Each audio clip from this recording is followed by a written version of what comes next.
Lorsque le camion immobilisé, aucune des prisonnières ne se manifesta. Elles avaient patienté pendant plusieurs heures, traversant des routes désertiques dans une contrée méconnue, entassées côte à côte sur des bancs de bois rugueux, transformant chaque secousse en une lancinante douleur. Au moment où la bâche fut relevée, inondant l'intérieur d'une lumière chaude de l'après-midi, plusieurs d'entre elles s'agrippaient aux parois du véhicule pour garder l'équilibre. Un garde américain, sans grande animosité, les observa et fronça les sourcils. « C'est bon, dit-il, vous pouvez descendre à présent. » Et à son moignet, mais les femmes demeurèrent immobiles. Il s'agissait de prisonnières de guerre allemandes, pour la plupart jeunes, harassées et peinant encore à croire à la réalité de ce camp poussiéreux texan. Au cours des dernières semaines, elles s'étaient préparées au pire à chaque instant. Des traitements brutaux, des humiliations, des cris, des sanctions pour avoir perdu une guerre qu'elles n'avaient pu empêcher. Étonnamment, les soldats américains avaient plutôt fait preuve de discrétion, ce qui les rendait encore plus anxieuses. Une femme blonde, située à l'arrière, tenta de se lever, mais un gémissement aigu s'échappa de ses lèvres tandis qu'elle agrippait la poutre de soutien au-dessus d'elle. Une autre la suivit, plus lentement cette fois, murmurant en allemand « Ça me fait mal quand je m'assieds, ça me fait mal quand je me lève, ça me fait mal partout ». Une troisième femme laissa échapper un rire amer, c'est peut-être le but. L'un des Américains perçut le ton, même s'il ne saisit pas les mots. Il porta son regard sur l'interprète, posté non loin. L'interprète, un homme d'âge mûr, au visage fatigué et aux yeux prudents, prêta l'oreille un instant tandis que deux autres femmes se mirent à parler simultanément. Puis il se retourna. « Elles disent que le trajet était trop pénible, prononça-t-il. Leur dos et leurs hanches leur font mal à cause des bancs. » Le garde plissa à nouveau les yeux en direction du camion. Il réalisa alors ce qu'il n'avait pas remarqué au début. Ces femmes ne refusaient pas de descendre par obstination. Elles s'efforçaient de dissimuler leur inconfort. Certaines avaient du mal à se redresser. Il acquiesça une fois, puis s'éloigna sans mot dire. Cette action tendit immédiatement les femmes. « Voilà, murmura l'une. Maintenant, on s'est plainte. »« Oui, répondit une autre. Voyons ce que les Américains font des mauvaises langues. » Pendant 5 longues minutes, l'incertitude planait. Les femmes furent guidées vers une longue baraque en bois, située en bordure du camp. L'édifice, sobre mais propre, était doté de fenêtres grillagées et d'une rangée de lavabos à l'extérieur. À l'intérieur, des lits métalliques étroits s'alignaient, chacun impeccablement fait, avec des couvertures si parfaitement pliées qu'elles semblaient avoir été mesurées. Les prisonnières observèrent tôt les lieux, un silence prudent sur leur visage. Une femme effleura un matelas du bout des doigts et cligna des yeux. « She, Clara, it's quote 17. » Quote 18, murmura une autre. Quelques-unes s'assirent avec précaution, mais tressaillirent de nouveau. Les matelas étaient certes plus confortables que les bancs du camion, mais après des heures passées sur du bois brut, même un lit ordinaire donnait l'impression d'une contusion sous-jacente. La tension demeura palpable dans la pièce jusqu'à ce que des pas se fassent entendre. Le même garde américain revint, mais cette fois-ci, il n'était pas seul. Derrière lui, 4 soldats transportaient des brassées d'objets qui firent cesser toute conversation dans la baraque. Des oreillers, des couvertures supplémentaires, des coussins pliés, et derrière eux, à la surprise générale, 2 infirmières de camp poussant un chariot. Pendant un instant, personne ne prononça un mot. Le garde parut emprunté, comme un homme livrant des provisions erronées au mauvais endroit. L'interprète intervint. « Le soldat a parlé au médecin du camp, expliqua-t-il. Ces articles sont destinés aux femmes qui ont souffert du transport. Un rembourrage supplémentaire pour les lits. Les infirmières examineront également toute personne ayant besoin d'aide. » Le silence dans la pièce s'intensifia. Une des prisonnières, une femme aux cheveux sombres nommée Lisle, plissa les yeux. L'interprète sembla presque mal à l'aise face à la question. Il la traduisit néanmoins. Le garde américain haussa légèrement les épaules avant de répondre.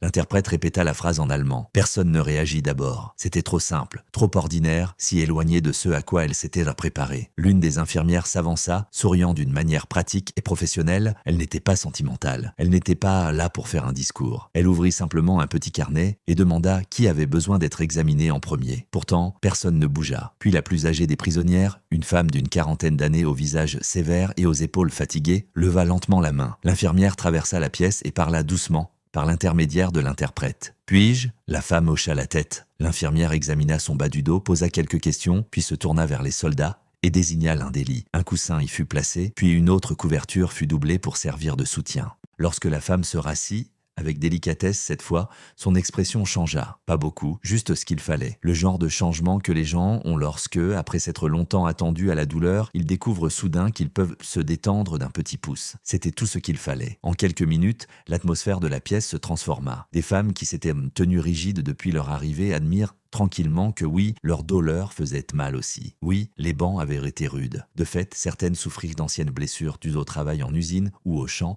bien avant leur incarcération. Les infirmières passaient d'un lit à l'autre. Les soldats, discrets, continuaient d'apporter diverses choses. L'un d'eux, dénichant des chutes de tissus d'emballage doux dans le hangar d'approvisionnement du camp, demanda si la couturière, parmi les détenus, pourrait en faire de modestes coussins. Un autre apporta des bouillottes. Un troisième disparut pour revenir avec un menuisier de l'entretien, qui prit les mesures des lits superposés et grommela qu'il pourrait fabriquer des dossiers en bois pour le matin. Au soir, la caserne ressemblait moins à un lieu de détention qu'à un endroit où quelqu'un avait tenté d'améliorer les conditions. Liesl, assise au bord de son couchage, tâtait le coussin sous elle avec une méfiance mêlée d'incrédulité. En face, une jeune femme, Martha, fixait l'oreiller posé sur ses genoux comme s'il s'agissait d'une supercherie. Personne ne répliqua, car c'était là le plus difficile. Non pas la souffrance, ni la fatigue, ni même l'emprisonnement. C'était la bienveillance. La bienveillance rendait les choses complexes. Elle humanisait les adversaires. Après le dîner, frugal mais chaud, les femmes rejoignirent leur dortoir, persuadées que les militaires les oublieraient dès le lendemain. Or, le matin suivant apporta une nouvelle surprise. Le menuisier revint avec 2 soldats, portant d'étroites planches de bois munies de dossiers simplement rembourrés. Ils les fixèrent à plusieurs couchettes pour permettre aux femmes de s'asseoir sans s'appuyer contre le mur. Ce n'était ni raffiné, ni définitif, mais cela avait été conçu spécifiquement parce que quelqu'un avait prêté attention. Les prisonnières se rassemblèrent en silence, tandis que le premier support était installé. L'un des soldats, jeune et constellé de taches de rousseur, testa le support à 2 mains et dit à l'interprète. L'interprète relaya le message. À la stupéfaction générale, quelques femmes rirent. C'était le premier rire entendu dans la caserne depuis leur arrivée. À partir de ce moment, une étrange routine commença à s'instaurer. Les femmes demeuraient prisonnières, les gardiens demeuraient des gardiens. Et nul ne l'oubliait, mais l'aiguillon de la peur s'émoussa. Une infirmière apprit à 2 détenus des exercices d'étirement pour soulager leurs muscles endoloris le matin. Un cuisinier envoya des torchons supplémentaires pouvant être roulés en support. L'un des militaires américains qui avait autrefois travaillé dans la menuiserie de son père sculpta une assise plus confortable pour la femme la plus âgée, car elle trouvait toujours le sommier standard trop rude. Il le laissa à l'extérieur de la caserne sans un mot. Elle le découvrit avant le petit déjeuner et le contempla longuement. « Ils ont fait ça ?» demanda Martha. La femme âgée hocha la tête une fois. Pour moi, cette fois, l'aînée ne répondit pas immédiatement. Puis, avec un effort visible, elle dit « La nouvelle se propagea dans le camp plus vite que prévu, non par son caractère spectaculaire, mais par son aspect singulier. En temps de guerre, les petites attentions pouvaient revêtir une importance plus grande que les grands discours. L'histoire devint simple à raconter. Les Allemandes ont dit qu'elles souffraient et les Américains ont rendu leur lit plus douillet. C'était tout. Et pourtant, ce n'était pas insignifiant. Un après-midi, un officier américain de haut rang s'arrêta lors d'une inspection. Il observa les coussins ajoutés, les supports artisanaux, les couvertures pliées avec une minutie presque domestique et interrogea le garde responsable sur la raison de tout cela. Le garde, craignant soudainement d'avoir enfreint un règlement, répondit sincèrement « Le transport était rude, mon colonel. Elle souffrait. Nous avons arrangé ce que nous pouvions. » L'officier balaya la pièce du regard, observant les femmes, puis se tourna vers le garde. Après un long silence, il se contenta de dire « Cote 6 », puis il poursuivit son chemin. Ce seul mot changea aussi quelque chose. Cela signifiait que la générosité n'était pas fortuite. Elle était autorisée, peut-être même respectée.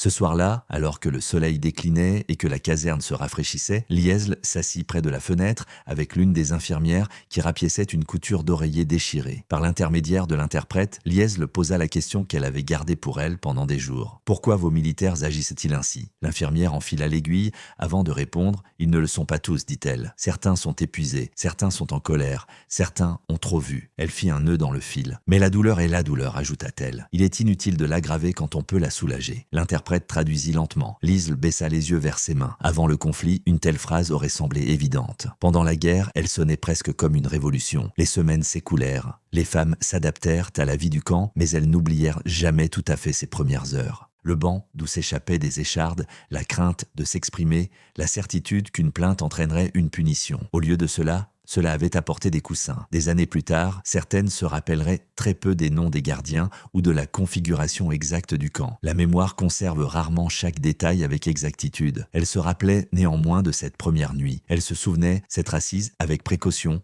anticipant davantage de souffrance pour ne rencontrer que de la douceur. Elles avaient en mémoire un charpentier prenant les mesures des couchettes pour des prisonnières ennemies, une infirmière enroulant des serviettes pour en faire des supports lombaires, un jeune soldat feignant l'indifférence quant à l'esthétique du coussin artisanal, seule son efficacité importait. Et elle n'oubliait pas l'effet que cette bonté avait produit en elle, pas à pas, avec une persévérance inattendue contre toute attente. Cela n'effaçait ni le conflit armé, ni les pertes, la terreur ou toutes ces années déjà brisées. Mais cela leur insufflait une idée audacieuse. Si un combattant adverse pouvait percevoir la souffrance humaine et y répondre par du secours plutôt que de la brutalité, alors peut-être que le monde n'était pas si réparable. Ce soir-là, après l'extinction des feux, le baraquement était un peu plus calme que d'habitude. Nul n'osait trop parler. Finalement, du lit le plus proche de l'entrée, Martha chuchota dans l'obscurité. D'un autre coin de la pièce, une autre voix reprit discrètement. Et pourtant, c'est jamais vu.